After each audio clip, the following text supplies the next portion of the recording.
Bem-vindo ao dia 28 da série 40 dias para abrir sua clínica médica. E no vídeo de hoje nós vamos falar sobre plano de carreiras. É um vídeo que está totalmente ligado ao que conversamos no vídeo anterior. Se você não assistiu, vai lá primeiro e assiste, porque eu falei sobre mapa de cargos e funções. E aqui, no plano de carreiras, ele complementa e auxilia, está totalmente ligado a esse outro documento.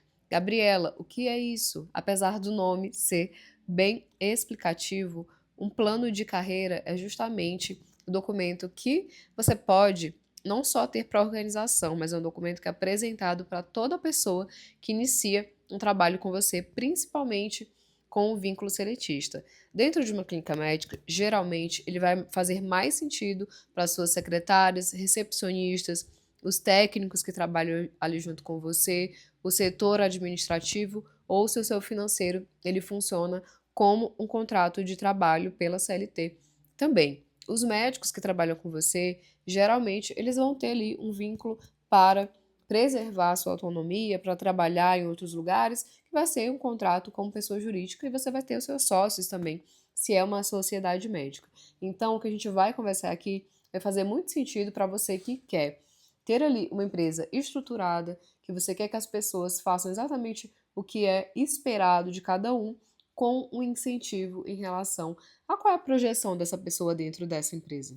E mais uma vez eu vou falar essa frase que eu repeti em muitos vídeos. Essa série é para quem quer fazer diferente, é para quem realmente quer se destacar no mercado, não é para quem quer abrir a clínica, ser mais um, viver ali na sobrevivência e ter uma secretária e pagar um salário mínimo e tá tudo bem se ela não entregar o que você espera. Esse vídeo é para quem realmente quer entender como funciona essa relação de um médico, de ter uma clínica, de ter pessoas engajadas, empenhadas, compromissadas em fazer a sua clínica crescer e não simplesmente pagar um salário e ter a dor de cabeça daquela pessoa nunca entregar o que realmente você gostaria. E por que eu estou falando esse papo real aqui com vocês?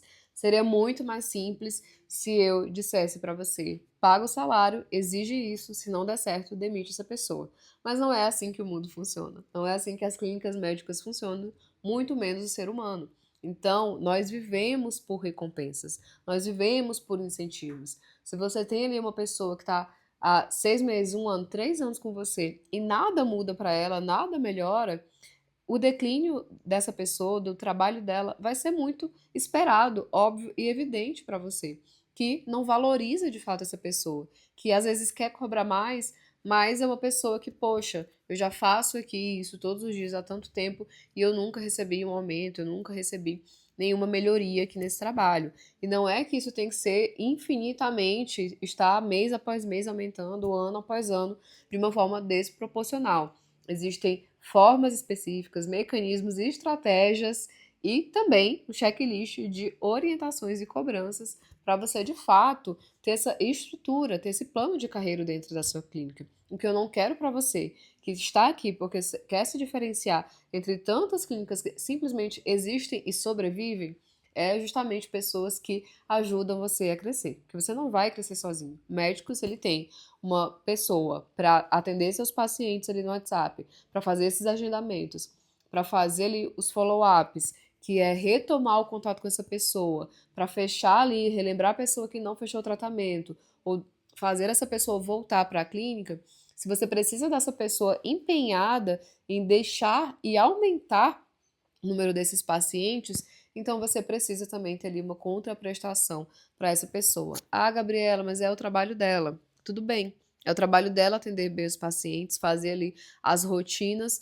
porém, humanamente, você sabendo um pouco sobre como de fato as pessoas, né, sobre liderança, sobre gestão de pessoas, ou não sabendo, só tendo aí essa razoabilidade do que a gente está conversando, você precisa ter ali, de fato, incentivos, né, recompensas para que essa pessoa ela trabalhe, se empenhe mais e tenha esse compromisso com você. Só que aqui não é simplesmente vou pagar comissão, não é assim que funciona dentro de uma clínica médica, muito menos nas relações de trabalho. Você não pode tratar a sua clínica como uma loja, como outros segmentos das áreas da economia. Você precisa, de fato, entender o que funciona bem dentro de uma clínica. Por isso que eu me proponho aqui estar fazendo essa série e a conversar com você e a sempre falar sobre isso, do tanto que é diferente você ter uma empresa dentro da área da saúde e de outras áreas. Porque que o Ctrl+C, Ctrl+V de contratos e documentos não funcionam quando você pega isso de algo muito diferente do que é a área da saúde. Então, vamos aqui entender como você pode fazer isso, quais são os seus riscos, porque geralmente o médico, vou pagar uma comissão por cada paciente que fechar, por cada tratamento que ela fechar aqui dentro da minha clínica. Porém, para ser uma pessoa que está trabalhando para você com essa rotina, provavelmente você assina a carteira de trabalho dessa pessoa. E para a Justiça do Trabalho, se você tem um bônus fixo ali, mês a mês, com rotina, que não é variável, isso vira salário. Isso é incorporado como salário. Então, você sai de uma obrigação.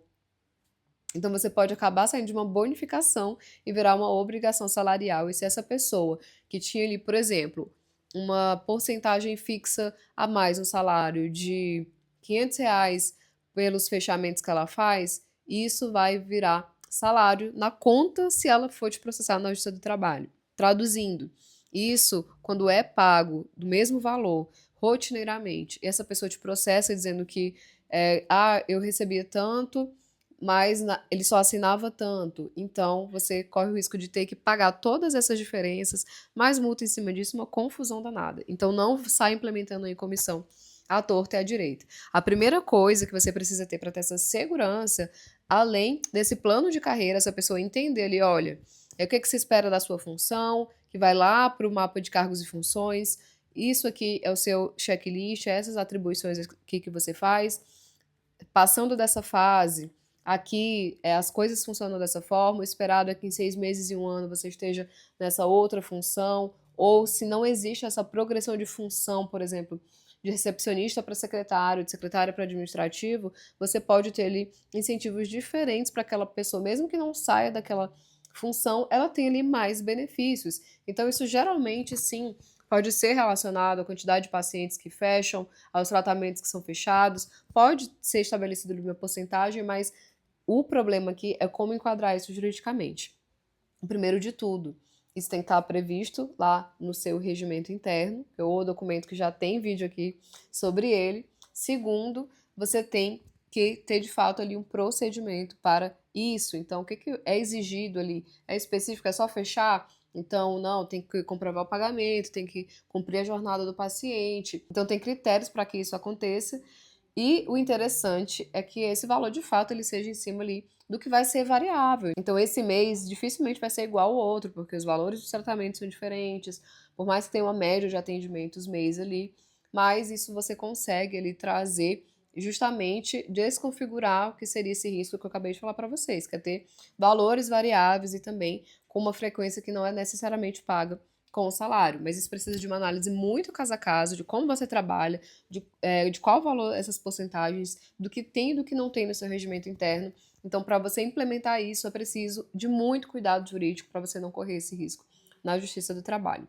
E fora que a parte que eu sempre falo que é de riscos atribuída à minha área, como advogado especialista em direito médico, sempre pensando ali no que pode dar errado, fora tudo isso, você vai ter um reflexo pessoal dessas pessoas muito diferente. Porque a pessoa vai ter mais incentivo. É isso, não existe outra palavra mais simples para definir isso do que incentivá-la a, de fato, se comprometer mais com a clínica, se empenhar mais em fazer um bom atendimento, em fazer ali o fechamento do tratamento do valor que você prescreveu. E esse trabalho de negociação, naturalmente, vai ser delegado para secretárias. Eu sei que existem modelos diferentes, que existem outras pessoas, outros profissionais que incentivam ali que o médico faça esse fechamento ali dentro do consultório mesmo. Isso é muito caso a caso, isso é muito da especialidade do perfil do médico, mas o mais natural é que o médico queira de fato que esse fechamento seja feito ali fora, seja feito inclusive em uma sala específica,